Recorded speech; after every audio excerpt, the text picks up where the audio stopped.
What's up guys, Judo Sloth here and welcome to part 2 of the new tournament announcements for Clash Royale. If you missed the information yesterday from part 1, you can click the top right corner where I will link that video, but if you were excited following that, wait until you have to hear what's in store today. Tournaments feature part 2. Now that you're familiar with some of our thoughts behind in-game tournaments from part 1, here are the more practical elements. Creation. Every tournament is free to join, but will cost gems to create, starting small and going all the way up to some big numbers. We're anticipating varying needs and desires for tournaments. We wanted to allow for many different sizes to be held. The creation cost becomes the prize pool in the form of tournament chests. The bigger the tournament, the better the prizes. Therefore, the bigger the tournament you want to host, the more gems it will cost to create, and that's purely because the tournament chests that will be awards for winning the tournament, you will have to pay for that. And that's just common sense, more so that we can stop tournaments just being created and fixing the winners in order to claim the prizes.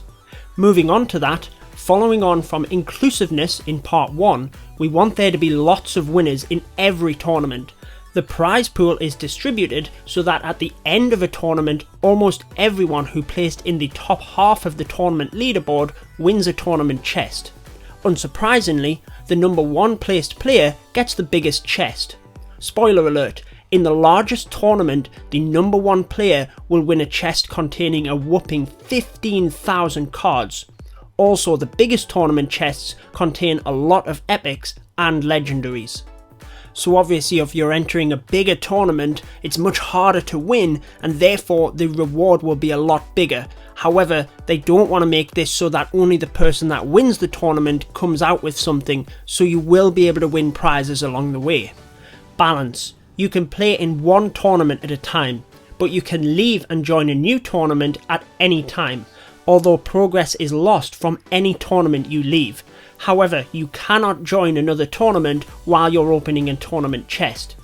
This is to give a natural pause between tournaments, prevent burnout and make sure people still want to go back and play regular battles. You can hold one tournament chest at a time and it doesn't take up a slot in one of your main 4 spaces, so this is going to be separate from your other chests. No mention as to whether you can gem this chest open to dive straight into another tournament, but as ever, none of this is finalised until the update is actually released, and I'm sure there'll be a lot of tweaks afterwards as well. And that really leads us onto the final part. This is just the first version of our tournaments feature. There are lots of ideas for things we'd like to add, but we wanted to launch this version first and see how we get on with it. Once it's in your hands and we can get some feedback, we'll have a much clearer idea of which bits to focus on next. We'd love to hear your thoughts on the forums or Reddit. See you in the arena, the Clash Royale team. Now my thoughts on this is that this is going to be a great first version. As long as we can get the balancing right between the amount of gems it costs to actually create a tournament and the prizes within it, then I think we're on to a winner. But what do you guys think? Let me know in the comments below and make sure to comment with the hashtag tournaments if you made it to the end of this video.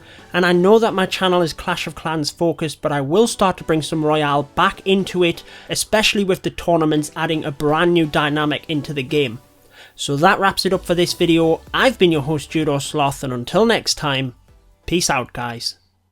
Stay tuned for more Clash of Clans.